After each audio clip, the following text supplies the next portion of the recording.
Eu não roubei coisa de ninguém, desculpa lá muito.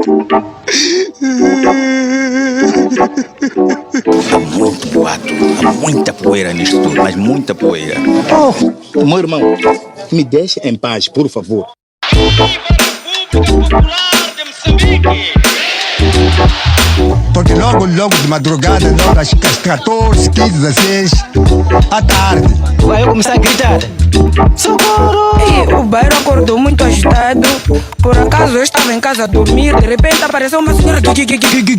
Socorro, socorro, Nhandeu! Na tarde desta terça-feira, ai Deus, ai. O ainda vou estar livrada.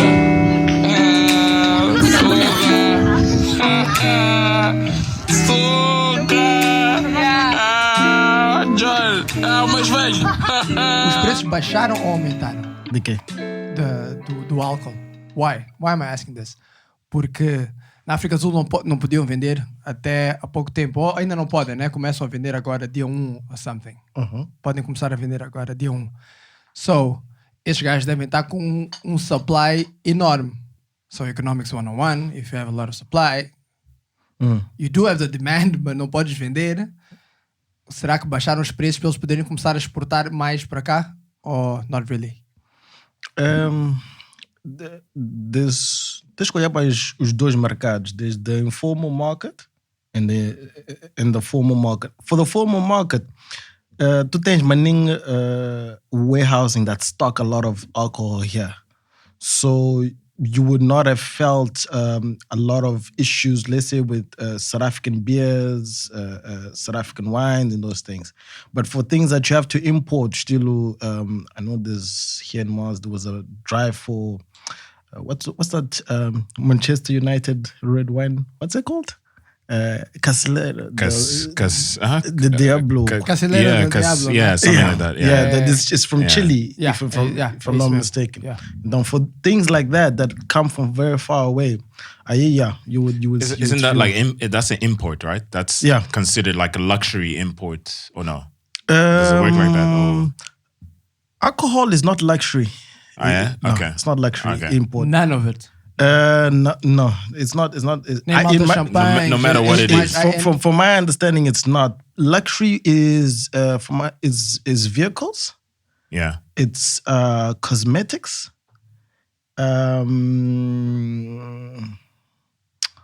Isso tem, e dependendo de como é qualificado, tem também vai refletir nos impostos. That's why we talk about this, right? There's for example, is this podcast start? Dude, we live, man. We live. We in this bitch. Bula baby. Can't stop, won't stop. Gimme. For those that don't know me, I'm Rui, and I'm.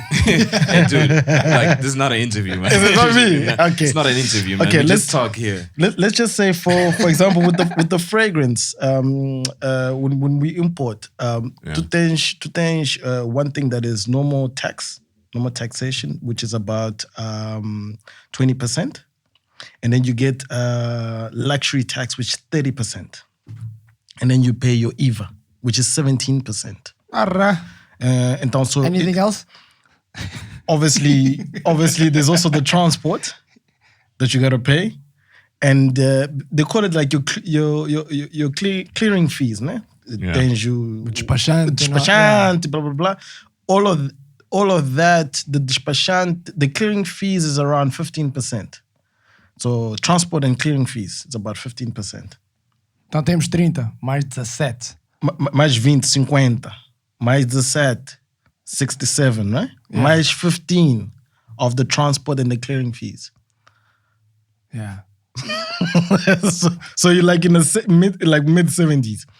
So what you're saying is, if you bought a fragrance for $10, once you bring it here, it's $17 after leaving the point of entry. Yeah.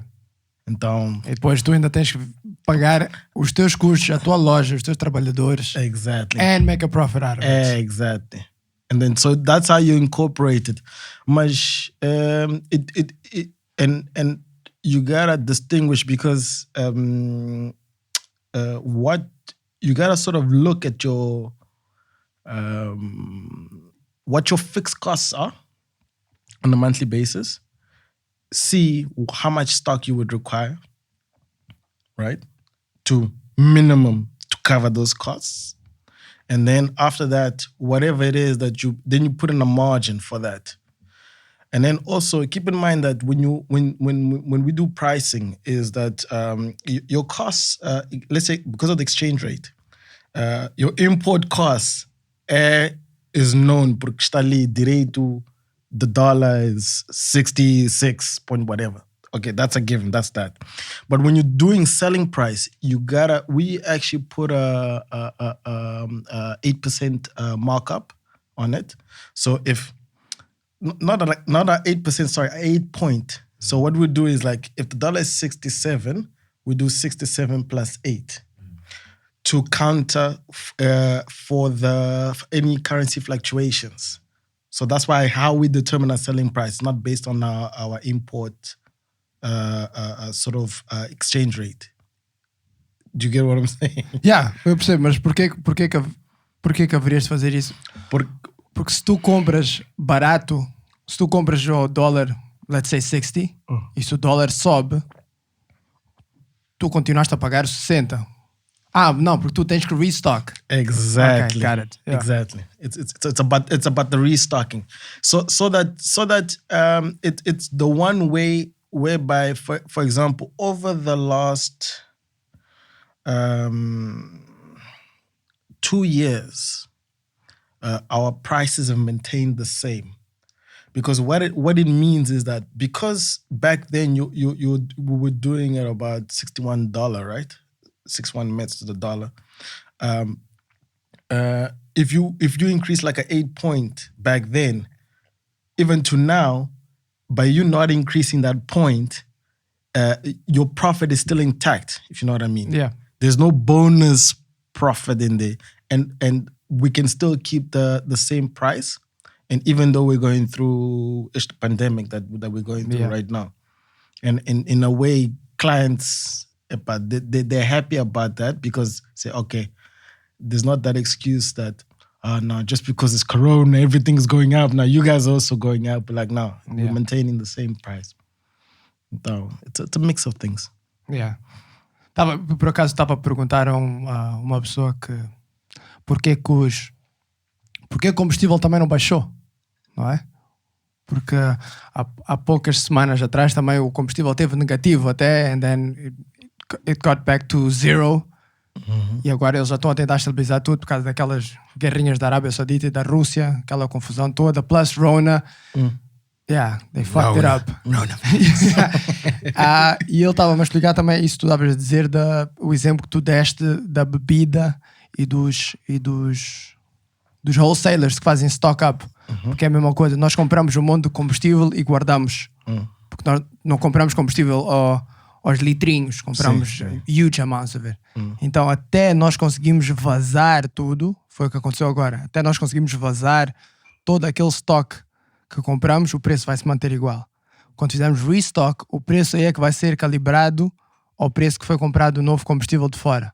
Foi isso que aconteceu agora, que o combustível actually went down um bocado. E também, going on that stocking and stuff like that, is that you need to be aware that if over the last, when did we close? I think around March, no? That we when you close borders? No. Like people stopped going to school. Started having social distancing. Exactly, like here in Mars. It was like end of March, wasn't it? Yeah. It was around March. Yeah. Okay. Porque a África do Sul fechou. 24th, 25th. Não, 25th foi quando a África do Sul fechou. Yeah. As fronteiras. Yeah. Of March. Yeah. Então nós demoramos para ir mais uma semana. Vamos dizer. So Abril, então. Okay, let's say 1 April. Sim, estado de emergência foi em abril, foi declarado o mês de abril. Então, let's say by 1 May, you walk into a store, shelves are empty or semi-empty at certain points in the store. That sort of business needs to reevaluate what their stock holding should be like. If you get what I'm saying. Because it means that if you're not getting delivery for a month, it means that you got less than a month's worth of reserve stock. which is something that will also happen with us because our stock holding, reserve stock holdings for 3 months. And we now, because of this, we struggle quite a bit because Mars might have closed then, but France started Malta Feb. So our supplies in Europe, since February till now, nothing. Na Europa também eles pararam, por exemplo, na África do Sul, eles fecharam, mas nothing. Sorry, nothing is in. They're not sending anything. They're not open. You can't order anything. You can't order não anything. é como está a acontecer aqui na África do Sul, que nós podemos still get some goods out of it, porque senão morremos aqui de fome, não é? Yeah, exactly. Yeah, but Africa do Sul was essential goods until 2 weeks ago. 2-3 weeks ago. Now it's open. Now more. Yeah, now it's open. Yeah, everything's open. So for us is be like, okay, we're keeping in touch with our distributors, but there's nothing they can do. And also, there's going to be a big problem because aquelas fábricas todas estavam a produzir perfume, cosmetics, they were repurposed to produce alcohol gel, and then there hasn't been any production, and we're all scrambling to get the same product. And so you got to wait for production to happen. Yeah, you'll know that sometimes they might prioritize other markets than our own market. You know, they'll probably prioritize their own markets, the European markets, and other, let's say, large African markets like your South Africa, your Nigeria, your Kenya, and those things. And then we get the little drips. But apart from that... we're lucky que temos os nossos vizinhos são quem são. Exactly. That's true. and apart from that, air would transport. Let's say... distribution. Usually for like about a $10,000, $12,000 shipment, we would pay about $800 if air freight. We got a quote, I think 2-3 days ago, $5,500. Went from $800, $900 to $5,500. Same distributor, same transporter. Difference of does that 5-6 months. Does that have to do with the backlog as well of trucks? Because there's massive backlogs of trucks that are sitting in the air. Oh, air. Sorry. Air. Okay. Yeah, okay. air. So okay, got it. So there's also backlogs also with air freight. It's not about the backlogs. It's about the fact that there's so few cargo flights happening. That's strange. Yeah. For me, that's strange why they wouldn't be, because they said that, okay, passenger flights, I get it, right? But cargo is cargo, right? Or is it, mas tu tens de perceber, por exemplo, I don't know much about it. So, num voo, vamos dizer, Lisboa-Maputo, vem com passageiros, vem com baggage, mas vem com cargo também. Yeah. Então eles sempre conseguem mandar vir cargo nos passenger flights. Claro que cargo planes são mais dedicated to that, mas tu consegues mandar vir cenas no voo da TAP. Sim. We've received from TAP before. Podes mandar vir as tuas cenas no voo da TAP, porque eles têm o espaço também para... Não vai ser tudo baggage. Eles agora, o que eles estão a fazer é que o voo que veio agora, eles estão a usar os aviões de passageiros para carga. So they cover the seats. I can show you pictures. We can cover the seats e usam o espaço dos lugares para pôr cargo. Então eles mandam, por exemplo, nos voos de can't say the word. Repatriados. Can't say. Não consigo dizer a palavra. Os aviões vêm vazios e saem cheios. Or the other way around. Então, em vez de saírem vazios lá, o passenger flight vem com cargo. A shitload of cargo para cá, tiram, metem passageiros e saem. Mas é isso que tu estás a dizer. Fica mais caro porque são poucos voos. But also e todo mundo quer aquele pouco espaço que há para mandar vir as cenas deles. So you gotta pay up. But keep in mind that also, even among transporters, there's priority because our product is an essential.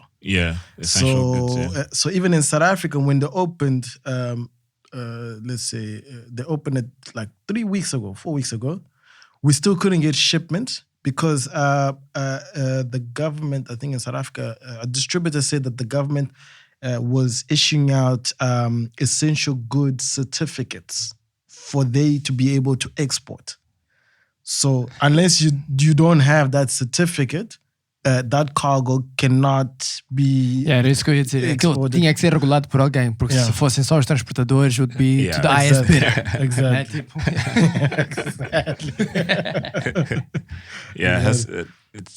It's the only way that it has to be regulated by government. But I think that's pretty interesting because I would think that like the cargo planes, obviously they're bringing in like essential goods, PPE, basically what is on high demand right now. Well, I don't know today, but it was a couple of weeks ago. yeah. But yeah, it makes sense that they would put the prices up for that little space that you would need to put your goods in. Yeah. Vocês acham que o álcool gel ainda está a bater? Yeah. Alcohol gel. Tipo, sanitizers, all that shit. Porque epá, I bought a shitload of alcohol gel. And tipo, I don't need to buy it anymore. Tá a ver? Not even shitload, mas comprei no começo porque a minha irmã começou panicking about this shit em fevereiro. Yeah. Porque ela tinha viagens de férias, começou panicking em fevereiro, começou a comprar álcool gel. Ela comprou 5 litros de álcool gel a 1.400 meticais. God damn. Yeah. Wow. And now it's like 4,000 yeah, or something. 5, yeah. Então, na altura ela perguntou, queres? Eu disse, yeah, sure. Manda lá vir. Yeah. Because I was like, come on. I think you're overreacting. Yeah, it's true. Aquela cena, mas olha, I'm glad. So, I have estes 5 litros de álcool and then tenho umas garrafinhas pequenas e eu não uso tanto álcool assim. Tipo, I'd rather wash my hands. Mas eu não also, uso... you don't go out that much. Yeah, I don't go out that much para usar aquele álcool todo. Yeah, exactly. Então, yeah. I think what's gonna happen it's like this. E acho que o meu caso deve ser o caso de muita gente também.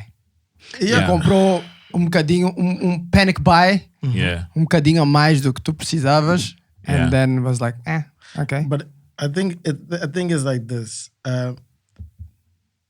5 months ago, ninguém usava álcool gel como está a usar agora.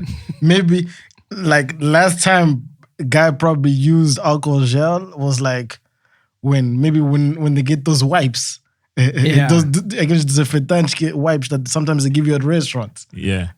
But it's not like I don't know too many people that use para usar alcohol gel. I know that, for instance, when I used to work at Coke, I know that my manager back then is a South African guy. When we go to visitas no mercado, after getting to the mercado, greeting hands, take one out. and stuff, and then you whip out a small alcohol gel and put it. That's racism. It has nothing to do with the virus. It's a black guy. Marcio, I know it's a black guy. It's a black guy. Ew. No. I shook so many hands. No, but it was mainly because of when you handle with Coke, you handle with glass, and then with glass, even when you work there, you have to get like a tetanus shot.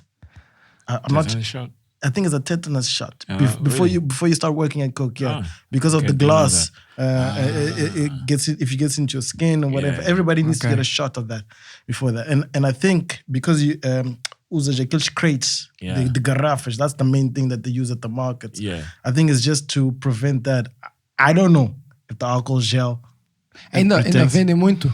Okay. Malta, hey man, that's 80% of the business, man. that's 80% of the business. Estava a falar de garrafas de vidro. Sim. Que a malta vasilhamos, aqui. That's 80% Remember of the those business. big ones? Do they still sell them? Aquelas bigs de vidro, tipo No, litro. no. Ou 2 litros. 1.25. No. Remember those big ones, Yeah. né? yeah. No, The vidro. Yeah. I haven't I seen remember those. Yeah. Tipo, hey, vai lá comprar Coca-Cola para o almoço. Yeah. Tá a ver? No. Tu ias comprar aquela big. No. Pá!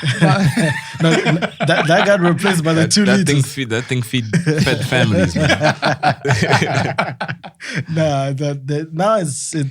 It got replaced by the 2 liters. Mas aquelas de vidro são as melhores. Yeah. Yeah. Yeah. At least they feel and they taste better. It's true. I don't know Actually, why. yeah. I don't know if that's all in your It's not. in your mind. You're not the that, first like, person that shit. tells me that, and I've also realized that as well. That when Coca-Cola out of the glass bottle tastes, I don't know, different than plastic. No, it's true. But it's like this. It's the same thing I would say with beer. Canned beer and glass beer taste different. Yeah, like I've noticed that with Dojam actually. Yeah. When I drink it out the can and when I drink it out of the Yeah. It's gotta do. But also, it's got more shelf life, the glass ones, than the can, right? Yes, Because the can, yeah.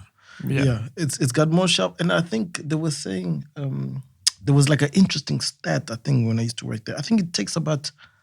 I think it's roughly. They say it takes roughly 21 days for the bottle to be comes out of production, goes into the market, gets consumed, and then comes back into production. Okay. Like per bottle. They say it roughly takes about 21 days. E também, é bem mais eco-friendly, né? Então ainda bem que sabe melhor, porque quer dizer que as pessoas vão consumir mais daquilo. Yeah. That's a good thing. Yeah, true. Yeah. It's crazy, man. Yeah. Coca-Cola. It's a bit the what Coca-Cola. What was they saying? Someone was saying it's like the like biggest drug, that illegal drug that exists. Ei, falando em shelf life, vocês e garrafas de vidro, já viram aquelas garrafas de vidro da Vumba? Yeah. São maninho bonito. Já viste estas também? Vumba agora tem um packaging. Yeah, is that what they're advertising now? Maninho bonito, garrafas de vidro. Vumba é nossa, né? Yeah, I think they're up in Chimoio, if I'm not mistaken. There's Vumba, Água de Namasha, and what's the other one? There's a shitload. Montemor. Montemor, that's Montemor. it. Tens muitas. And we also have, what's his name? Guizel. Guizel also has his own water. Does he? Doesn't he? I don't know, man. Yeah, I believe so. Yeah? I don't know if it was limited edition, but I remember seeing that Água de Cano. Mozambican influencer Italian made. having his own water. No, there's a ton. There's also a few companies up in Nampula. What you laughing for? But it's easy. I'll find it. I'll put it in the link. Yeah, it's easy. Go lá. But Na it's África easy do Sul, to bottle water, na África do Sul, todas as empresas têm uma garrafinha de água com o branding deles. Yeah, but what happens there, it's like co-branding. So, for example, like at Nando's, we have our own water, but technically it's not our water. It's a series. So Guizel tem o fountain dele. Is that what you're saying? What? Guizel tem o fountain dele. I don't know. Maybe it's a co-branding thing. Yeah, most likely, yes. Yeah. No, but sometimes you get these companies that these water companies that the main goal is to brand. How can I say? Produce for branding. Yeah. It's not like they have their own. It's not like a Vumba that is producing Marcio water, H's water, Rui's water. It's not like that. There's one company does that. Like the main purpose is to produce. Like for instance, the same thing happens with the nappies industry. The same place where they produce Pampers is exactly the same place they produce. What's the other one? Huggies. Huggies, yeah. Same company, same production line. Yeah. Just different thread. Yeah. Same thing. It's the same. Also a couple with of companies like that. yeah, that also do the what's that Portuguese company that does mayo and mayo tomato sauce and Portuguese company. Yeah, that you like when you go to Taverna, that mayo that you give. Agora não Okay, I can't acho que remember os distribuidores aqui é Portugal or some shit like that, não é? Exactly. If you notice, if you notice, that company, Paladin, something like that. If you notice, that company and that produces that is the same one that is producing one for Terramar. Okay. Because Terramar also has their own mayo and their own tomato sauce. Put them side by side, same product, different packaging. But if you look at the label, which is manufactured by who, it's the same guy. Yeah.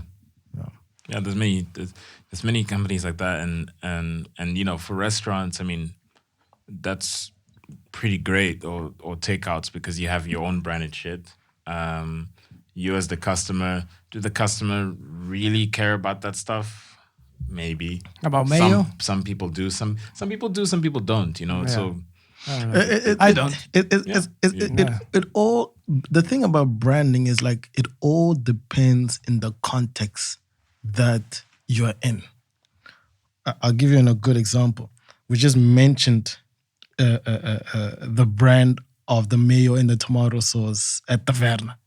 You sit down, they put that bottle, that original bottle in front of you. You be like, yeah, this is mayo, right? Like this is good quality mayo, right? Yeah. It's like you know what you're getting. You know that you feel good about that. Por causa onde tu estás, quando é que tu vais a pagar for your meal, exactly. the people around you. Now, the whole setting. Exactly. Now, earlier on, here I was getting some coffee, and I asked you, Marcio, what's the brand of the sugar?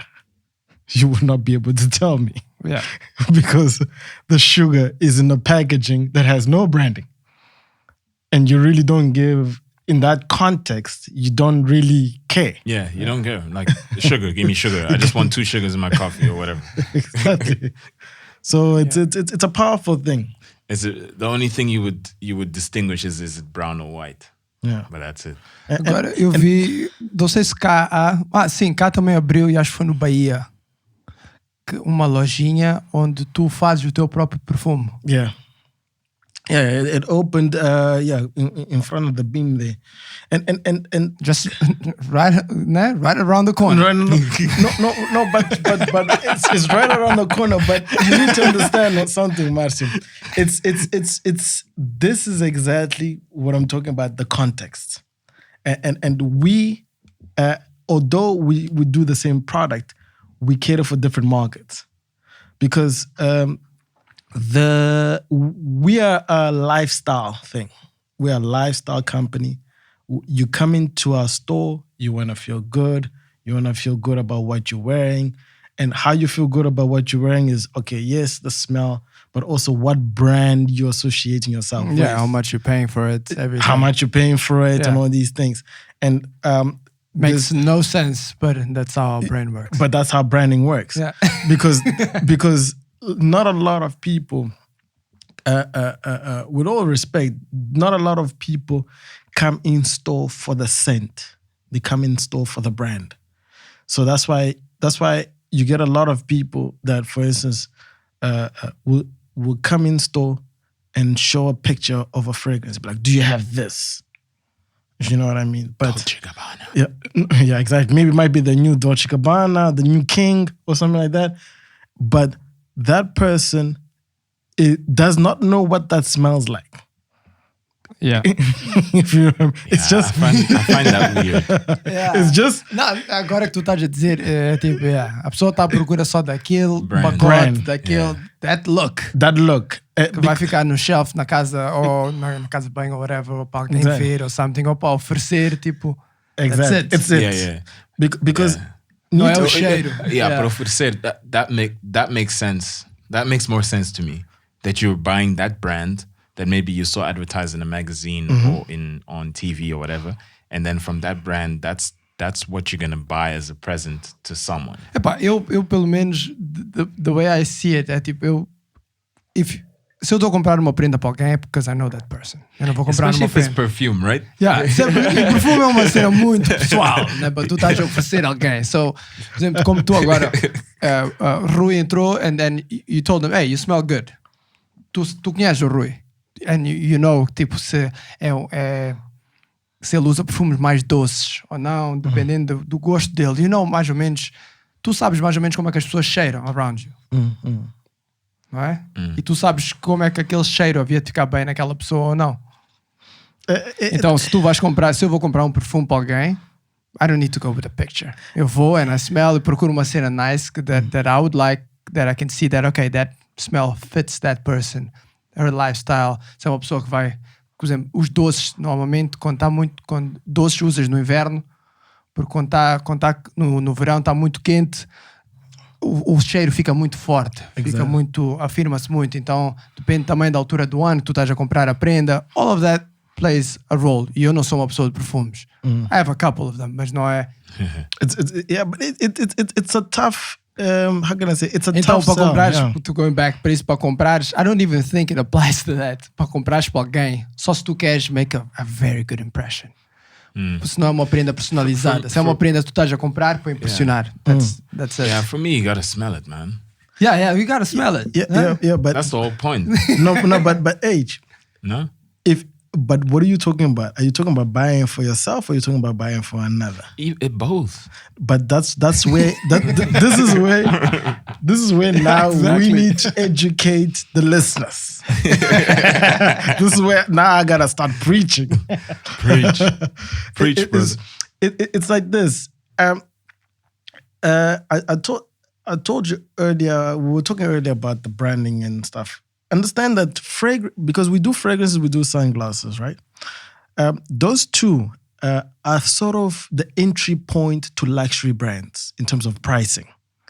So, for example, most of the brands that we sell, they're all like luxury goods in terms of clothing that they somehow ventured into fragrances.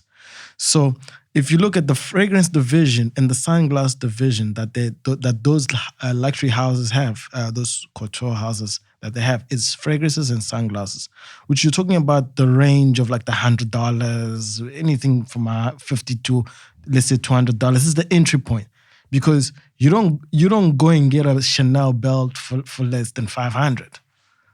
If you know what I mean. But the fragrance, yes, you can get it for $100. Yeah, some perfumes. Os óculos, you can get about relógios. 200. No, relógios is it's a little bit Relógios more. sobe mais? Yeah, it's a bit more. Porque those brands também têm uns relógios assim meio piratinhas, tu vês que tipo Hugo Boss, relógio Hugo Boss. but Hugo Boss relógio Dolce & Gabbana, they're like, those ones are always like, okay, it's a watch, but Então, and then as such, when you come in, it's like, okay, you might smell there's a difference between you coming in wanting the fragrance on the photo. That's one thing. There's another difference is between, okay, let's take the Dolce & Gabbana King, for example, or the Dolce & Gabbana, the one that I'm wearing. You come, you say, okay, I want this Dolce & Gabbana, the one. Be like, okay, cool, it's there. You smell it on the blotter. Blotter is those papers. Yeah, those papers, yeah. You smell it on the blotter, be like, it has a different smell. You put it on your skin, it has a different smell to the blotter. Yeah. You put it on, if you and your wife put the same fragrance in your hand or something like that, you're gonna see that it smells differently. The smell comes off differently on her than it does on you. And the test that I always tell to people, especially when they're around the Bahia Mall store, is I always tell, you're buying a fragrance for you, right? Okay, cool. Pick two. Smell as many as you want. But then from that, bring it down to two. And then those two, put one on your right, on the internal of your elbow, where that vein, the main vein comes. Por causa do calor? Yeah, por causa do calor. Put one on your left, one on your right. Go for a walk, come back in an hour. Go do your other things that you want to do at the mall, and then smell it after about an hour. And then you will see what actually how is this going to smell on you? On you. Yeah. After some time, after some sweat. Yeah, after some sweat, after this merge with your normal natural odor. Natural. Yeah, exactly. In defense, Estava a pensar agora, in defense to the people that go to shops and show pictures. They might go to shops and show pictures porque se calhar viram que é o perfume de alguém and they want to buy them the same perfume that person likes. It could be like now where I said like that smells nice. That smells nice. And Rui tells me, oh, it's Dolce & Gabbana, so and so.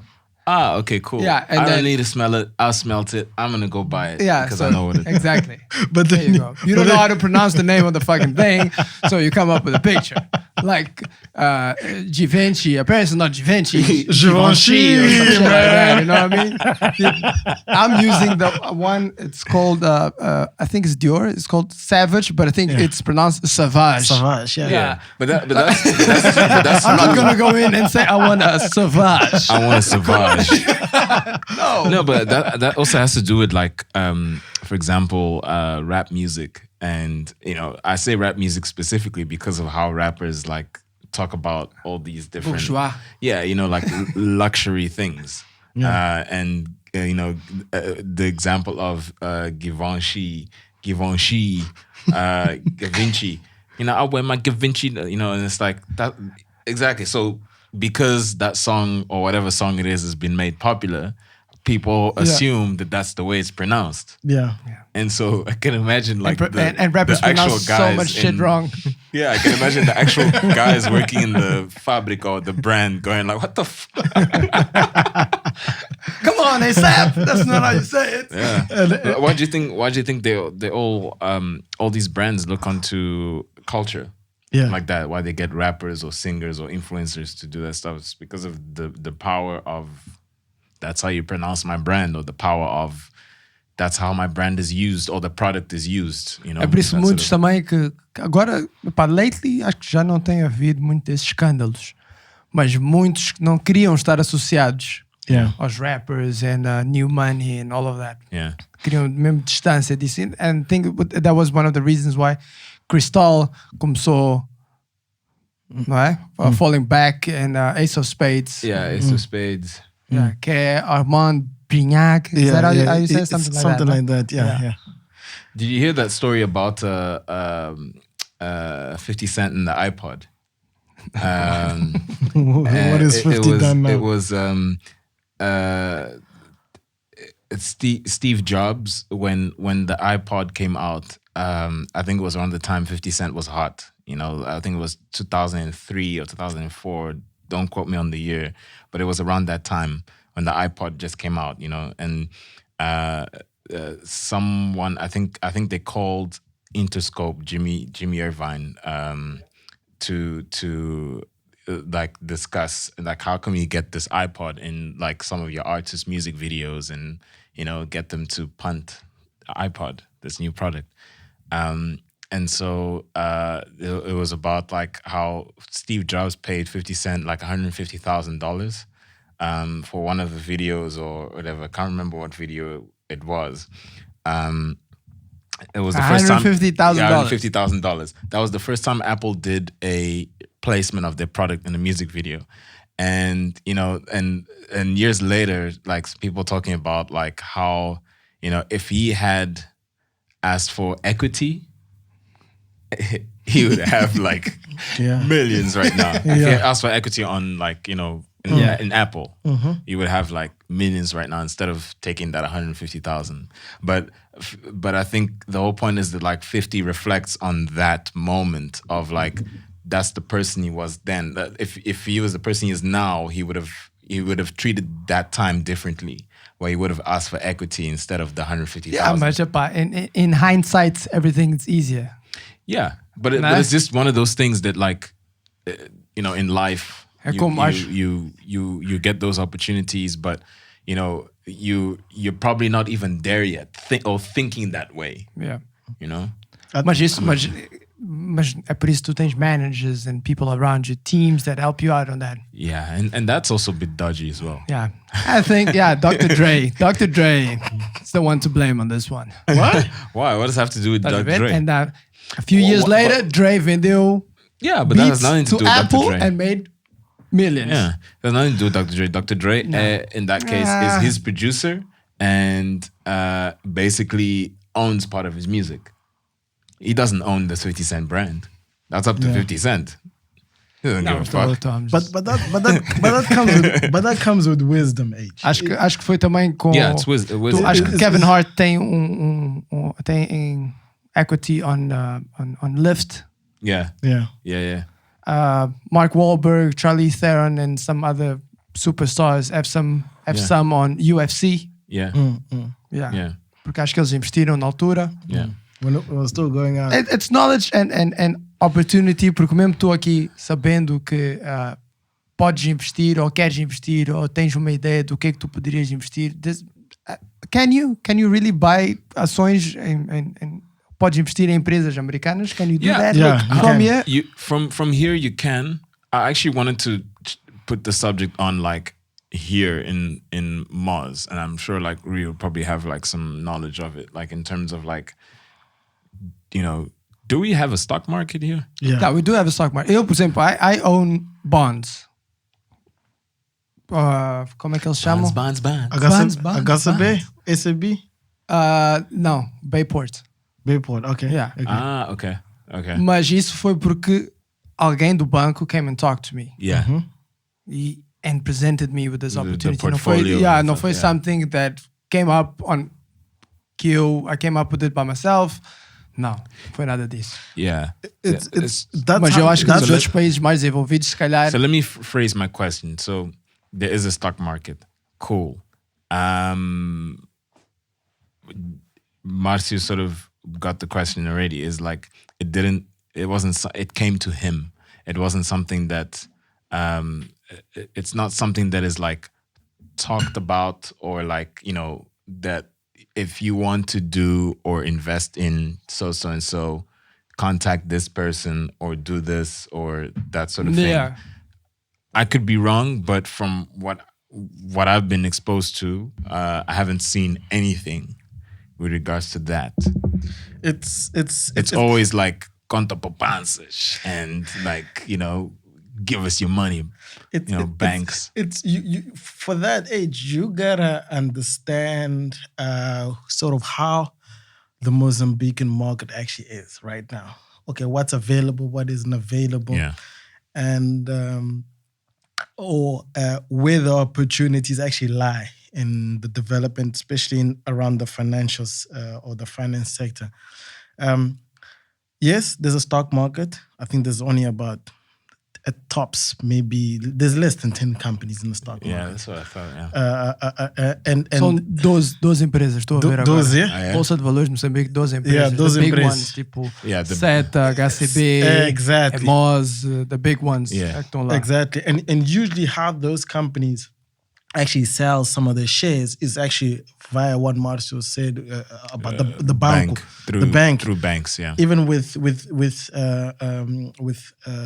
HSB, when they had I don't know if it's the IPO, I would consider that last year. Yeah, it was via the banks that you bought shares. Yeah, so it was a year ago. So you the big thing here is okay. And the big difference is that you mentioned all these guys that have in the States that have interest in these companies, the lifts and this and that, and you got to ask yourself, okay, how do these rappers or comedians get to that point?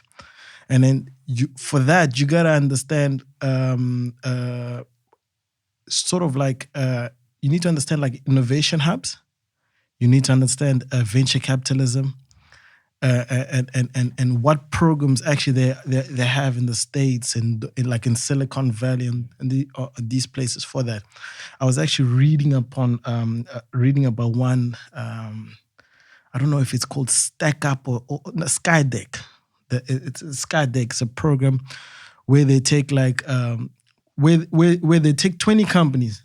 They give you like I think it's about $100,000. Of startup money, and then what you do is you start developing. You go through a bunch of seminars where you gotta sell exactly what your idea is, and then after that, those 20 companies usually are the ones that get angel investors. Or big the VC firms actually put in stake in that, because in essence the VC firms are the ones that control the monies of the Kevin Harts and those places. Exactly. Because, and they're the ones that put it. Yeah. Exactly. And then I don't know of any VC firm in Mars. Yeah. And that's one thing is that's Bobby where Axelrod. that's where an opportunity lies. But also, you need to understand that right now is that the information about businesses, like let's say you want to buy a business right now here in Mozambique, it's very, very difficult for you to sort of get public information about a company. Even the private information that you do get from a company might not even be all that 100% authentic, exactly, because of how people in Moz, some might conduct their businesses versus others. Yeah. But you gotta do the extra work, if you know what I mean. Yeah. So that's, in my opinion, that's where it lies. And then instead of Mars buying a bond, okay, if nobody approached him or he doesn't know where to go to invest in companies. Yeah, porque no meu caso, por exemplo, não fui eu que investi, foi something that was sold to you. Yeah. It was an idea that was sold to me, that they came up to me, they explained me how it works and how much money I could make out of it. So I was like, oh, okay, let me try it out. Mas tu vês nos outros países, tu tens mil e umas cenas e começas, por exemplo, com as simple as crowdfunding. Yeah. Exactly. As simple as crowdfunding. As simple as that. Yeah. People come in, alguém tem uma boa ideia, puts it up. It can help me, I see value whoever in can this. help me. Tipo, se tu tens algum dinheiro, you can pitch in e tens bocadinho. Mas também o tipo de mercado também é completamente diferente, não é? But you, the only reason why you even entertained or even considered and then eventually you did it is because whoever it was that was bringing to you the idea in this market had credibility behind them. It was a bank. Yeah. If you know what I mean. Yeah. If it had been some random guy, you'd be like, come on, man. If you know what I mean. Yeah. Mas não é sempre it's so assim? true. Huh? Não é sempre assim? No, it's because of this. It's because of the market that we're in. It's like you don't have a firm that specializes like, oh no, we specialize in buyouts, investments, or a car, ne? You don't have a company that does that. But but it could exist. But in order for the sort of, I mean, I could be wrong here, but the view is that sort of company could exist here, and that's an opportunity. Exactly. But then, for the credibility factor, they may need like the Reserve Bank, you know, or central bank, or you know, or some sort of credible association already existing that can sort of give them that credibility that this trader is legit. Yeah. You know. So that's why like the easier way, yes, is to go through a banking. And banking usually they have a department that handles that he was doing. Because for example, when you talk about company valuations, it's like there's very, very few companies that do company valuations. Yeah. If you know what I mean, there's one thing they will do like property evaluation. There's lots of those. Yeah. Esta casa pode vender por isto. Yeah. And that's also it's another story because property, it's very speculative. Businesses, land, everything. Yeah, that exists already. It's very exist, but about land, in Mars we don't sell land, but so I don't know. It's not exactly land. It's more like you've got a business that has like, and that business like has this sort big of like land, land, and they can. Yeah, that is fine, but business, like for instance, you wanna do like a business valuation of Takdir, right? Which company do you go to actually do that for you? It's very, very tough for you to do that. Mas quem faz isso não são os bancos. Aqui na nossa realidade são os bancos que fazem isso, né? Sim, mas os bancos têm interesse em fazer isso para saber quanto dinheiro é que também podem hand out or loan. Saber que ok, o que tu tens, it's worth this much, so I can give you this much. Yeah, but also when you want to sell, imagine, I explained. É por isso que aqui cada um vende ao preço que quer, não é? Yeah. É uma festa. Sim, mas Tu vês, mesmo, tipo, so how much for this flat? Okay, I want $1 million. Dude, that's crazy. yeah, it's crazy. Yeah. but even Yeah, mas é Júlio Nerer. No, that does not matter. but as I said, for that it's an even easier talk. The property, it's an easy talk. Now you say, okay, this podcast. Marcio, you come to me, it's like, Rui, I want to sell the podcast. Okay, what expertise would Rui require to come up with the valuation Para fazer uma oferta. para fazer uma oferta Of a podcast. of a podcast? And this lack of know-how and lack of accreditation is what is missing.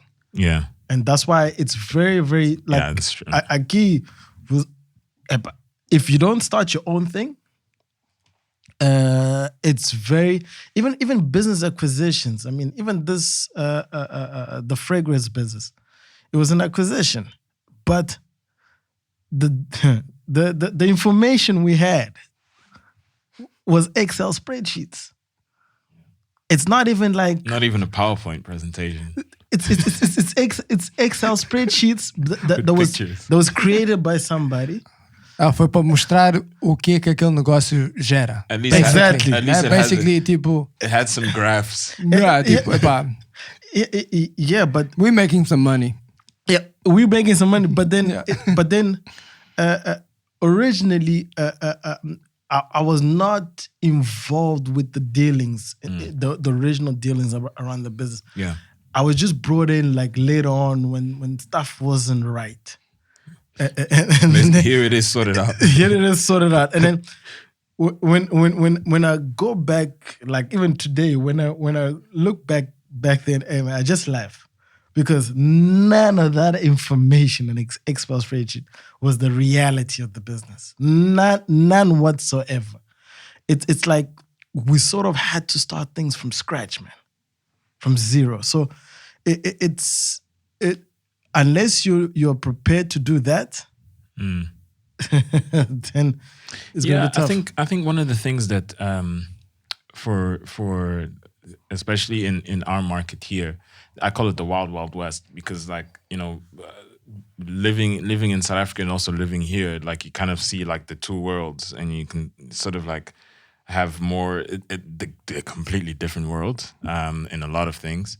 A lot of pros and cons on both sides, and I think here there's a lot of cons, but there's also a lot of pros. A lot of pros, especially for like youth like ourselves and young generation, in terms of what's to come and looking to future. Meaning that you can just like if I give one example, like us, the reason why we started this podcast was to catch up with friends. And, we don't have a lot of time. We work, we have families, kids, and so forth. And so we created this.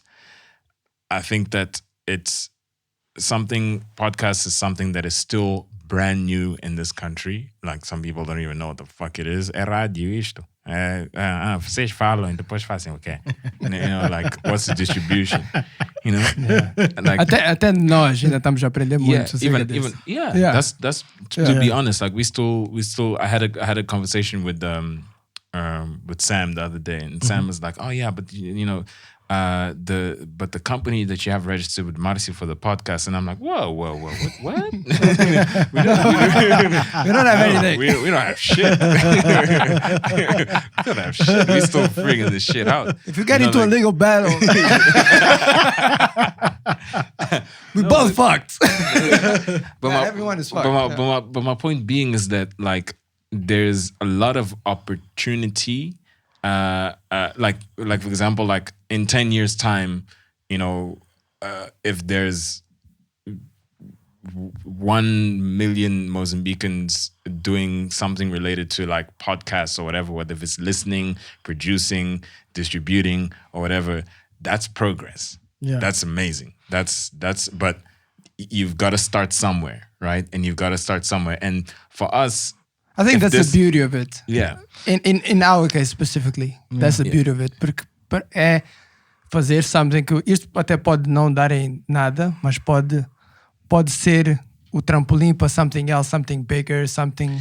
Alguém que venha com outra ideia. Exactly. So the right? way I see it is that if there's someone out there that listens to our podcast and is inspired to start their own podcast, and that one might actually be the best podcast in Mozambique for years to come, then that's fantastic. Yeah, exactly. But I'll correct you there, Marcio, that you say it's not that or nada. I'm just saying it's already done a lot. See, by you, no, but because mas estou a falar dos standard metrics that we use. But that's the thing, is there's no metrics. That's what you need to understand. You this is like they call it a blue ocean strategy, whereby, my man, you see nothing but blue ocean.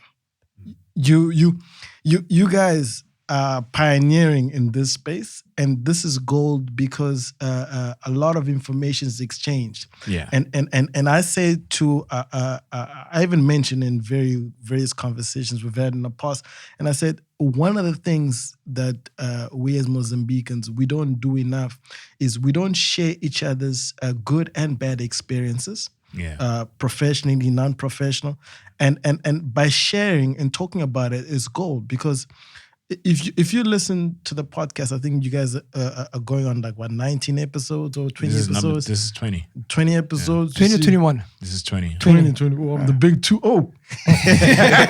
2020. So there's a lot of information that people would not otherwise have known, and I bet you that a good percentage of that information you cannot even research it, because it's people's experiences.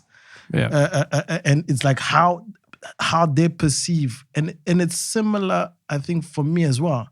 Like, if there's one thing that I like doing is I like picking the brains of Kotash. Old people. Because they have a lot up there in the head. Nothing is written down. Yeah. And if you don't utilize that to suck up information for them, it will be a missed opportunity, because that's how I, for instance, I can talk about a lot of wide range topics, even though some of them are not my speciality. It's just about, how did I get this information from that person, and it stuck with me. Like, okay, this is what's going on. I can even talk to you about sugar wars, man. And then you'll be like, what sugar wars? But it's happening. You talk about like the chicken wars. You'd be like, what chicken wars? It's happening in the market, but it's not public. But it's in the market. It's happening in the industry. It's happening. It's in the industries. It's the reason why, for instance, in Mars, you could sell a full chicken for 150 meds, but you don't. It's about 340. But why? And then the why, you gotta go and dig deep to find out. And then you get information from him. And then if we can share this information from each other, I mean, there's a lot of stuff that like I learned from you guys. Like, I mean, não, claro, tipo, tu aprendes sempre muito de muita gente. Yeah, exactly. Não é? Yeah, I think... E quanto mais... E isto também dá oportunidade para falarmos com pessoas de outras realidades. Nós já tivemos aqui pessoas que eu pessoalmente nunca haveria de ter falado. Nunca. Não porque não estou interessado, mas porque simplesmente não havia nenhum ponto de contacto. Exactly. E isto cria essa oportunidade para nos sentarmos e sermos obrigados, quote unquote, a ter uma conversa. Yeah. So, talk to me. Yeah, it's just a conversation. And one of the things is, we don't do enough. I think not only in here in Moz, but I think in general is like we, people, I don't know what it is, man. Like, people are either scared, I don't know what for, of sharing information, of, sharing experiences. É mesmo assim, quando tu, por exemplo, acho que todo mundo já tem estudado ou conhece pessoas assim, tipo, quando alguém tem um business idea e diz, tive uma ideia, tu dizes, qual é a ideia? não posso dizer. Why? No, Why? do you know why? Do you know why that is? Todo mundo tem ideias. Todo mundo.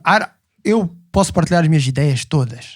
Porque de sair de ideia até acontecer, takes a special person to go and do it. Eu tenho 1001 ideias que nunca fiz. Porque de ideia até teres o projeto, até acontecer, mesmo este podcast, isto demorou quantos anos? Ok, 1 ano e meio para ir a falarmos disto até gravarmos o primeiro episódio. I remember you guys were looking at you were sending quotes of the microphones, the kit for a while. No, but Marge, do you know why? It's because there's a lot of Me Too businesses. That's why people don't share ideas, because it's like, but 10 years, okay, me too. 10 years, me too. That's why. But the question is why? Like, why do people do that? Like, what do they stand to gain? Do you know why age? It's like when you're not comfortable. There's one thing about it, is that each of us have our own pursuits in life, and the moment, for example, you cannot share what your pursuit is, it means that pursuit that you're doing is not your own.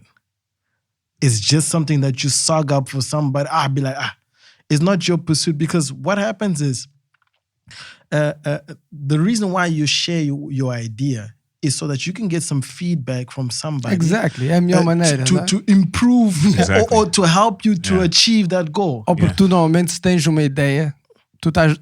It's so wrapped around your mind that esta é a melhor ideia do mundo. Exactly. E tu estás cego para os negativos todos que aquilo pode trazer. Então só vejo o positivo, everything will be fine, vou fazer assim, A, B, C e D, e ninguém vai dar um feedback e falar do negativo e falar do que pode go wrong. And if you actually pursue that idea com aquele teu negócio utópico na cabeça, podes, you might just lose a lot of money. And there's also another thing that people need to realize, is that you and I, we might be opening a restaurant. We have the same idea of opening a restaurant. But my pursuit or my blueprint is going to be completely different to your blueprint. Because what happens is that business that we're both pursuing, each of our business is going to reflect what that person is. So your restaurant's going to reflect you. My restaurant's going to reflect me. If that's the same thing. The deco eventually is going to be different. A mobília não vai ser a mesma. The menu is not going to be the same, because what you like is not necessarily what I like. Maybe at the end of the day, we might be opening a restaurant. You specialize in fried chicken. I specialize in fried duck. If you know what I mean. So especialmente aqui em Moçambique, tanta coisa falta. Yeah, man. Tanta coisa There's falta. so much. Tanta coisa que não há problema. Se tu queres abrir um negócio, eu vou abrir um negócio igual ao teu. It's fine. Yeah. There's enough to feed the needy. Even on a supply chain level, especially on a supply chain level, there's a lot of things, a lot of gaps. E há espaço para todos. Até agora, nós temos sorte que ainda há espaço para todos. Porque eventually, one day, and we hope so, que já não vai haver espaço. Which will also be great. O que vai ser bom também. Because then the quality, because my rule is that, like, it's always quality over quantity. So meaning that if there's a lot of players, that's just like with... O que vai diferenciar é a qualidade. Yeah, so it's back to, I use the podcast as an example because that's what we are doing. But we will not reach that level of competition in our lifetime, because there's so much opportunity. Yeah, exactly. Yes. We will not. We won't see it, but if we can put these things in place so that, you know, our kids, children, and their children can, you know, one day get to that level, then great. My point is that I have a lot of friends that are so shy in, it's not even about sharing information, but like it's more about are so shy to sort of it's like scared.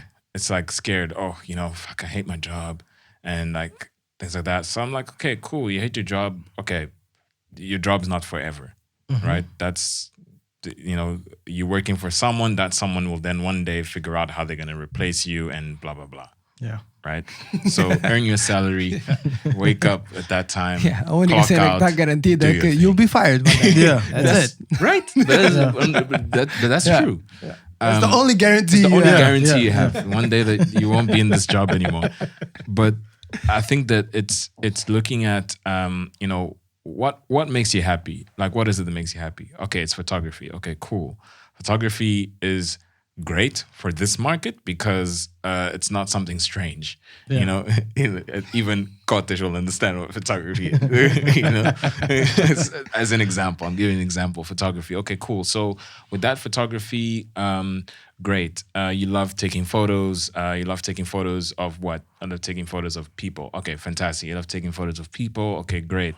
Taking photos of people, and is it something that you want to take professionally? Like, yeah, cool. So what are you doing in order to take that step to go professionally? Okay, is it this camera that you need, that you've done research or whatever? Okay, cool. That's one of, because that's just equipment. Now you got to think about, all right, how am I going to get clients? Yeah. How am I going to, promote myself to those clients and their clients? How am I going to, keep on getting jobs on a consistent basis? Because once you have those clients on a consistent basis, maybe that jump that you've always wanted to have will come sooner. Equipment is one thing, but it's more about, because you can have all the equipment and no clients. Yeah. So you got to build up those clients and try and work, even if it's working on weekends that you're supposed to be resting, then work on those weekends so that, that can come sooner. But you know one thing Yeah, but that's about that. Right now, with this quarantine, is the perfect time. Oh yeah. Because of the amount of time that you have right now. And it's like the world is still in a way. It's like the world is giving you a chance to catch up, because even for a lot of people say, oh man, the business is gonna stop, it's gonna die down. Yes, sales hasn't been it's not the same as you used to, but what this gives you, it gives you ample of time to analyze, strategize, and sort of lay out your blueprint for when this thing comes out. And I would say, make sure that your blueprint starts from next year. So don't even count about this year. Make sure that whatever you, like the getting out of this, be like somewhere around Feb or something next year.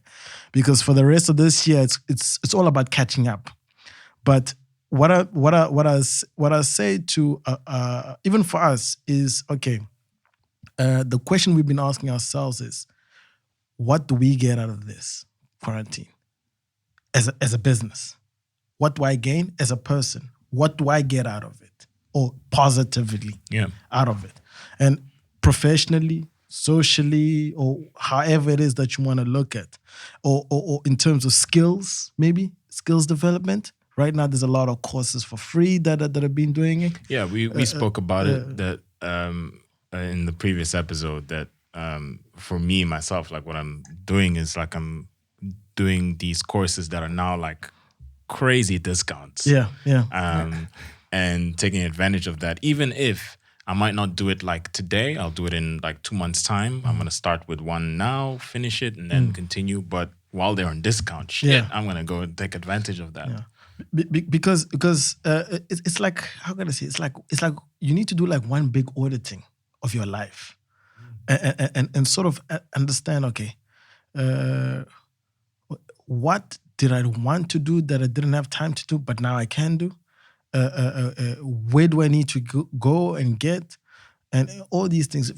That's why for me it's been gold, because for the first time in a long time, I've got a lot of time to do for stuff. For me, I also think that it's I try to look at the positive of things, and I think that's a good way to look at it, to look at everything in life, right? And during this time, I had the opportunity to like slow down. Yeah. I had the opportunity to slow down. I had an opportunity to, instead of, waking up at, 4 a.m, to catch a flight to come here and then go back to Joburg again the day after. You know, things that I look at my life and I'm like, shit, man, yeah, that was hectic, and like still having to be in meetings and, you know, focusing and stuff. And stepping away from that, also in the job that I'm in, as also with my team, we've also had to like reflect on, you know, told everyone in my team to sort of do like your self-reflection, you as a person personally, like where you at, you in the job you're in your, you know, that sort of thing. And also think about like the business as well, like where you think our opportunities could lie, like right now during this time, quarantine, whatever you want to call it, and post, what we're going to do then. So it's actually forced us, and I agree, it's actually forced us to like audit ourselves in the things that you were doing and the things that you can do afterwards, and to hopefully be better, a better version, you know, when it's all systems go, if I use that term. And I think it's very important for everyone. But, you know, we spoke about it in the previous episode where I was saying like here in Moz, I can kind of see it being a business as usual. It's like Não mudar muito. business as usual. Yeah, it asks a lot of questions as well, especially about you know, people that do events, man. You know, like it's like, I've still got some money. Huh? I've still got some money for bushfire. It's all paid out. Golden Circle tickets, everything is like. Quando é que é? It was supposed to be. Já foi. No. It was supposed to be this weekend. I got an email saying bushfire or something. I got some email and it said 2020. I'm like, what the fuck? Yeah. So it must have been automated. Or something, it's automated. Like I've got tickets, and do you know how for the first time in the history, I even put some money in my, because you get these tags that you use as money. Hey. So there's even like 1,000 rand or 2,000 rand in the tag right there for consumption at the so it's like hotels paid, everything is paid. All I need to do is just drive, and I was like, okay, I'll keep it at that. Let's see what's gonna happen next year. Mas olha, sabes que positivo agora disto tudo também que eu estou a ver aqui na nossa cidade, eu sei que já era um plano da Câmara antes disto tudo acontecer, que era limpar os vendors e limpar a praia, e limpar isso tudo. Yeah. Mas acho que com o que isto está a acontecer, está a facilitar muito esse trabalho. Exactly. Yeah, so that's a good that's true. thing. Yeah, está a facilitar muito porque não está a haver tanto pushback. Exactly. Yeah. And also for government, it's usually, this is you know, when things are busy, when things are going up, everything is improving. Let's say government's getting more taxes, getting more things. So does the level of the bad stuff also go up, like the level of corruption and the misappropriation of funds or the non-usage of funds. It's like concurrent. It's like it goes up, it also goes up with it. Yeah. So then when the music stops, before you know it, you got a shoe missing. And you gotta say, okay, where did my shoe go? and right now, it's a perfect time also for government to say, okay, why did we spend this on that? Or why didn't this get implemented? And it's a perfect time for do a lot of wrongs, do right a lot of wrongs that have been in the past. And the Maputo municipality is taking advantage of that. And then from what I hear, they're going after Strela next. Oh, really? Because they've done Marginal, they've done Museo, and then they go now. They say the final frontier. It is though. So, in a way, it is. Whoever's listening, that was a Strela, or was going there to get something like a telescope from National Geographic. Yeah, you better pack your shit and move before they come get you. No, they say it's the final frontier, and the same thing is. Tu viste o projeto da Marginal? Yeah. How do you feel about that? The chicken market specifically. It's Porque eu estava a ver aquilo tudo, eu vi a cena do chicken market e right next to the fish market. Right next to the fish market. E para mim fish market makes sense porque nós temos uma comunidade grande de pescadores. temos o mar right there. And it makes sense to me. Chicken market. No, it's the chicken market is so that those ladies that used to be at Costa do Sol have a place to go. Because they was big on chicken, Costa do Sol, and I have the privilege of once actually being invited to go and have, like, it was the most random thing. Yeah, but how seriously do we take chicken? To have a chicken market na praia, porque nós já vimos o resultado que chicken market. It's not a good one. That's why we got rid of it. I'm talking about the amount of people and confusão and drinking and littering. Yeah, I think this is an aim to sort of like have that more organized. Exactly. And similar to what the fish market has done. It actually has organized that a little bit. Yeah. Although it's lost its like charm. Yeah, porque o fish market do antigo era mais fedido. Yeah, it was that. Eu nunca fui comer neste novo, by the way. Yeah. E no antigo eu já tinha ido algumas vezes. Mas lembras que that street era confusão, man. Yeah. Like to access it, to park. It was crazy. And also, imagine if you're not going there, you're just passing by, you're going to those way. Aquilo era uma confusão. Agora it's like more organized. Mas é muito mais não tem muito a ver com o fish market itself, mas com o parking spots. E parking spots aqui sempre foi problema. No, it's not just the parking spot, but the infrastructure. Mas sim, definitely muito mais organizado. But also, muito mais attractive para quem vem de fora. Yes. But also keep in mind that new fish market, the old one didn't have as good cooling systems as the new one does. Yeah, não, o fish market eu não tenho nada contra o fish market. Eu acho que os positivos são clear to see.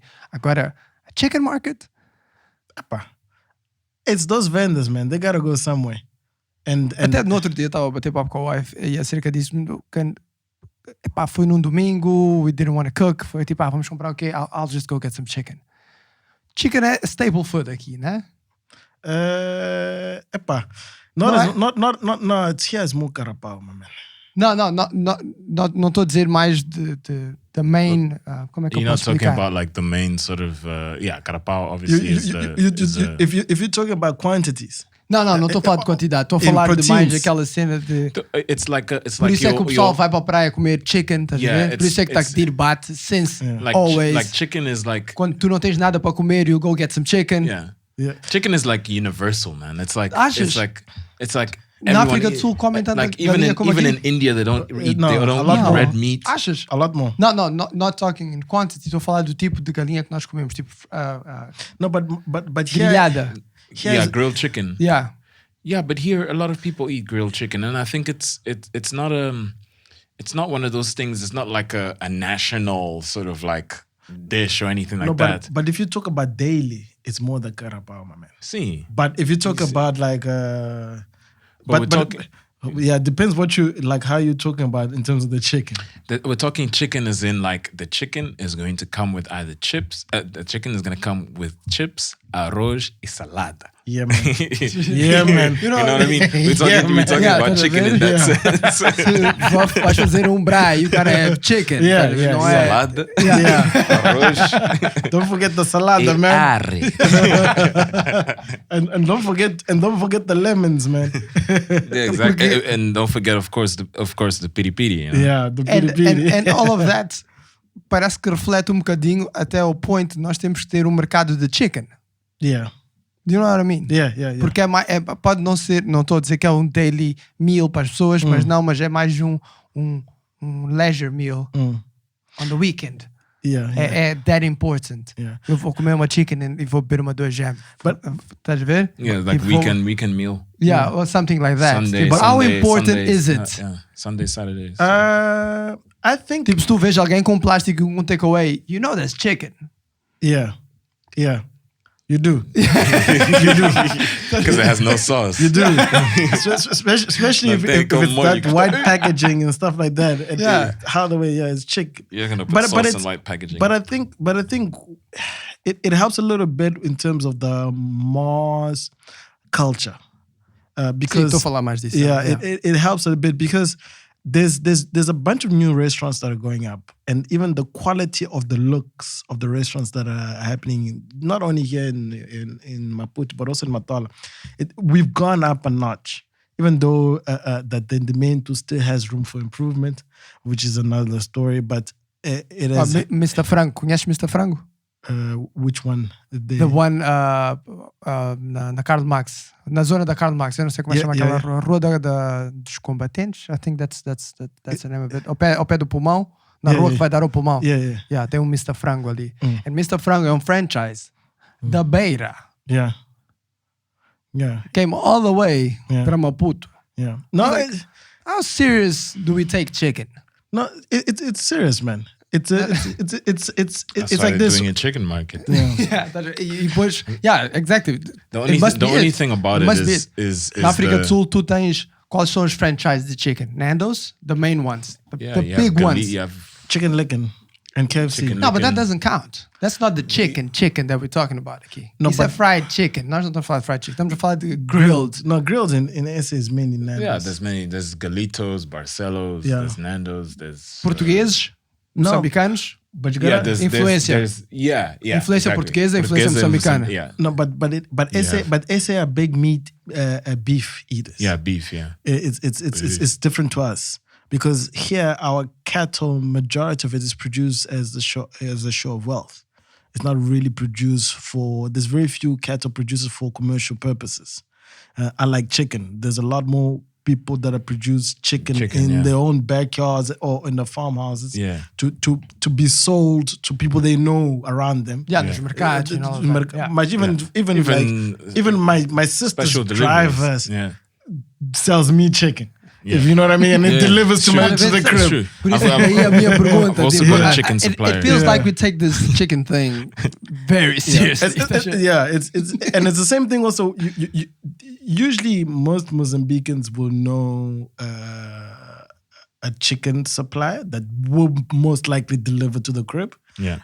A seafood guy that would randomly pitch up and say he's got this and that. It's never the same thing. Yeah, it's usually random. It's either fish this day or like a lula 3 weeks later, and then 100% facts. And then there's usually até tenho por exemplo, estava a dizer quando tu perguntaste que eu sei dos grupos, sei de todos os grupos e tenho grupos de família, but I have an extra one que é para fish.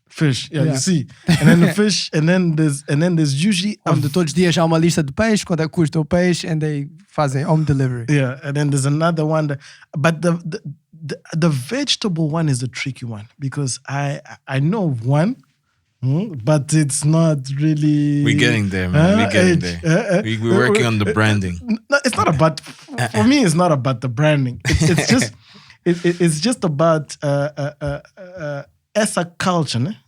That they're talking about, like the producing. People usually do that as a secondary business or a secondary income. Side business. So I can't mention it here, but a cousin of mine is working on something that's related to that trade. That sort of exactly what you're talking about to sort of solve that. It's one of the biggest challenges we have here is also. Again, information, right? Where you can get these vegetables and so forth, and then trading is also another factor. Another big information, trading, and distribution. The third one. Isso não é negócio todo. No. It's more like yes, but it's more like. If you're the example I give, if like it's Marcy, you've got like your small little mashamba. Right, in Boan or Marquen or wherever, right? And you're starting to realize like, oh wow, like these tomatoes, okay. Mas you have surplus and you don't know what to do with it. Okay, I've got these tomatoes, man. They're X amount, like, and I'm like, shit, okay, let me try them out. My whole family, and we eat a salad or whatever, and my sister's like, man, these tomatoes are amazing. Like, where are they from? Oh no, from a friend of mine's farm or whatever. Word of mouth starts going like that. But then it's like, okay, more people have heard of it, and more people are like, I want more tomatoes. I want more alfas. I want more potatoes, whatever, right? and it's like all of a sudden your demand, you're getting like all this demand, and a lot of people, what they struggle with is, how do I manage that? How do I manage? Okay, in my car by myself, we all get the same hours.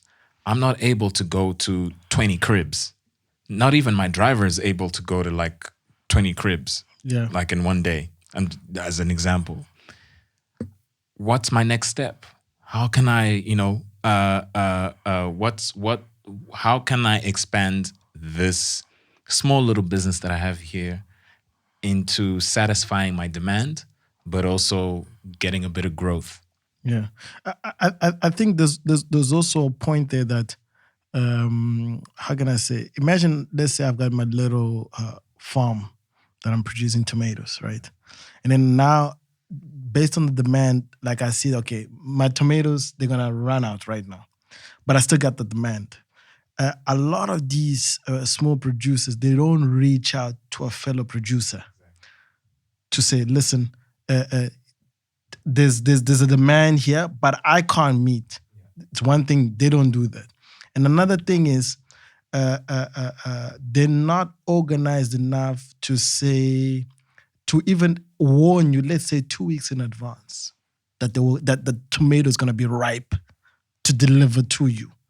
Everything is in cima da hora. It's like from here to here. It's like it's going to be... Mas será que também não é porque as pessoas, esses small businesses também têm que focus a lot on customer loyalty? No, porque se tu me passas a mim, eu sou teu cliente, se tu me passas a mim para outra pessoa que está a vender tomates, I'll buy it from them. And if he gives me a better service, but that's it. I'm gone. Acabou. I'm not buying tomatoes from you again.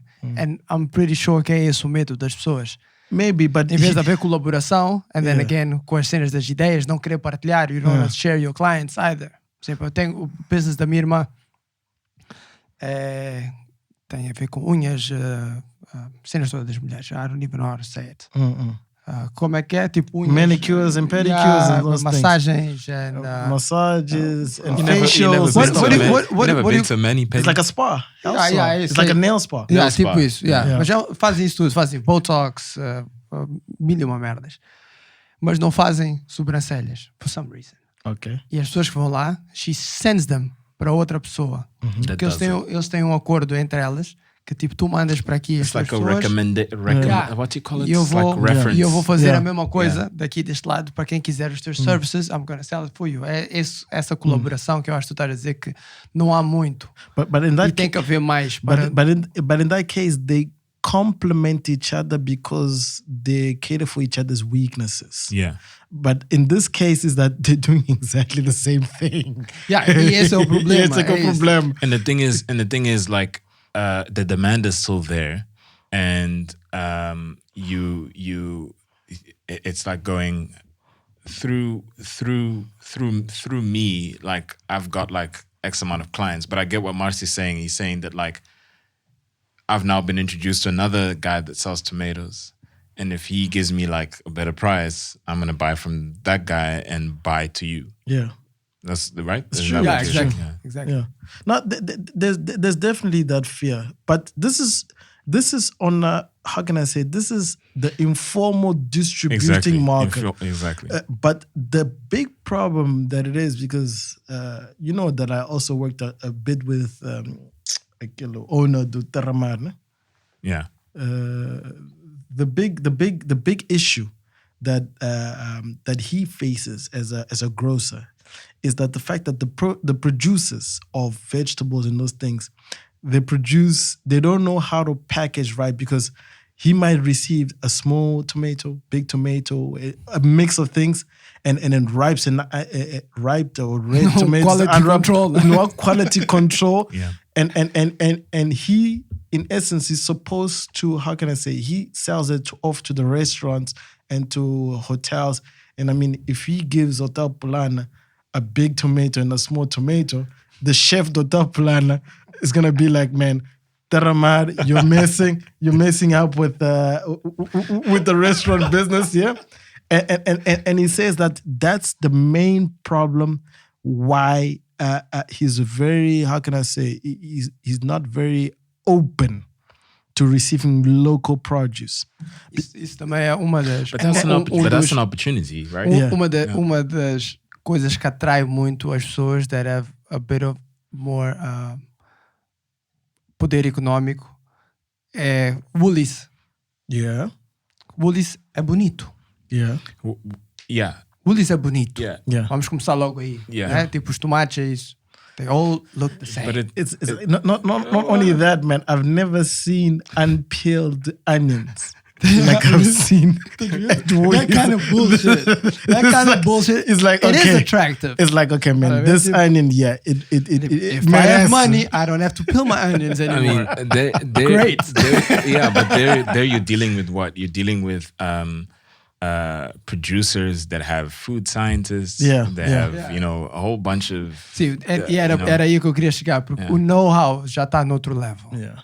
E tu aqui exigires a um local farmer o mesmo produto, ou o mesmo packaging, ou a mesma presentation, ou even quality que tu tens num Woolies ou nesses supermarkets mais high-end, é complicado. Não só porque as pessoas não há condições. No, but I beg to differ. E para além de não haver condições, acho que o pior ainda é não há know-how. It's I think in my but like I know that H-Dub, but we'll talk about packaging because it's something that I've had experience with, especially with the Ramar. Yeah, and just I think lastly, because I mean we got to wrap up, but it's for me. You said something there, and that's know-how as well. So know-how has to do with something that for me I see as a big opportunity in this market. That again, can't speak too much about it, but it's something that we're working on, as in agriculture, just agriculture in general. Like agriculture, one of the things is that a lot of young generation don't think, like, they look at agriculture and they're like, like, like, what the fuck is that? Like shit. Yeah, not only, it's like but okay, is it breeding chickens? Is it growing tomatoes? Like I don't want that. There's no money in that. But you know that it accounts for 78% of the workforce, eh? Exactly. So my point being is that back to know-how, and I think that there's opportunity for a lot of things to be created, in different formats, on different channels, on different whatever you want to call it. But it comes back to know-how, and know-how comes back to information. Yeah. If we can share that in a way that's attractive to young people, I think that could be something like completely revolutionary in this country. Like, because we have so many young people who have either parents or have family members who have some sort of like land or some sort of like mashamba or some sort of small, even you can grow food in your apartment or whatever. Todo mundo aqui tem terreno vazio. Exactly. And not only that, com muro só. Não muro só. Não só muro. E depois com uma mangueira. And it still amazes me how we don't have so much mango juice and a mango jam where there's so many mango trees in here in Maputo Matola area. We're starting a mango jam business. Não, mas sabe, por acaso, olha, tens a empresa Bom. Acho que é Bom. Bom, yeah. I don't think it has anything. Is it local? Yeah, de Inhambane, que vendem cremes, produtos de beleza. I've seen it, yeah. Oh yeah, they have approached us once before. Yeah, tens pessoal aqui que faz mais tradicionalmente sabonetes. Yeah. E há muitos sabonetes agora a serem vendidos, até no spa. Eu no outro dia passei lá, tinha um gajo que não é de cá. Isso é uma cena que também amazes me. É que as pessoas que não são de cá parece que dão 110%. As pessoas que chegam cá, eu vi um gajo que não é de cá, não interessa onde é que ele era, não era de cá, com os sabonetes que ele é que fez, ele é que fez o packaging bonito, moçambicano,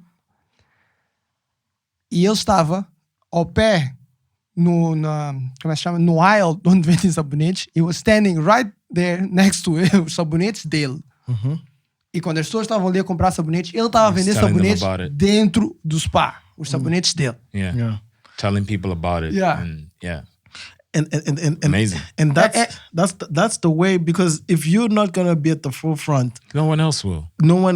Então se tu não estás disposto a dar 110 pelo teu produto, it's similar to, because quando tu tens mas já há muita gente a fazer isso, produtos beleza. Então, mas é tudo muito small scale, aqueles produtos para a barba, produto para o cabelo. I'm sure you've seen that. The beard one is another fantastic opportunity. Organic products. Há muita gente a fazer isso, só que é muito pequenino ainda. Não sei se é porque não conseguem crescer ou porque também às vezes pode ser só um side business.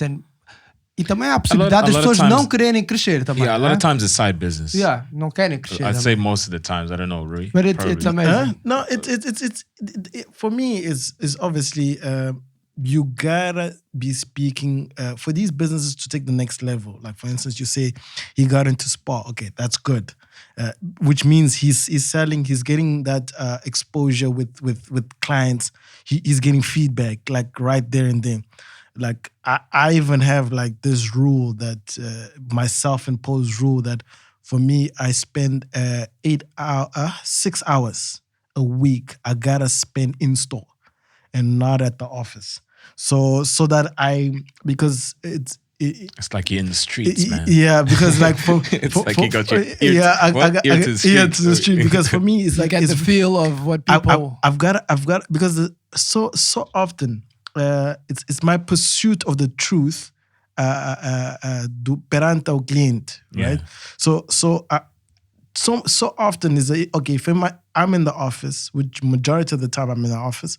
If I'm in my office in my own room, I don't know what that client is saying. I don't know the advantage or disadvantage. You can't see the body language. I can't see the body language. Yeah. I cannot know where it is that we need to improve. If there's a need to improve, there's always a need to improve something, somewhere, somehow. 100%. And so it's sort of like say, okay, how do I identify what to identify what even my fellow staff members, what are they lacking that they're too scared to actually tell me that they need of, let's say, a basic Excel course, if you know what I mean, because they feel ashamed that they're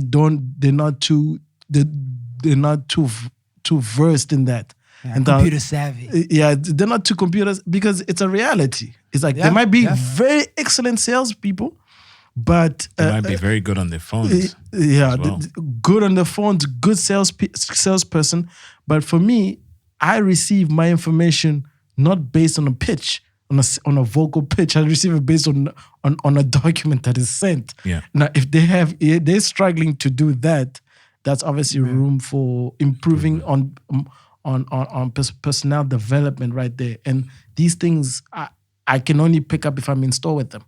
So, Rui, where can people catch your store? Bahia Mall? We got 4 stores, Bahia Mall, Rovuma Hotel, we got the Jat, and we got Matola at Novai Mall.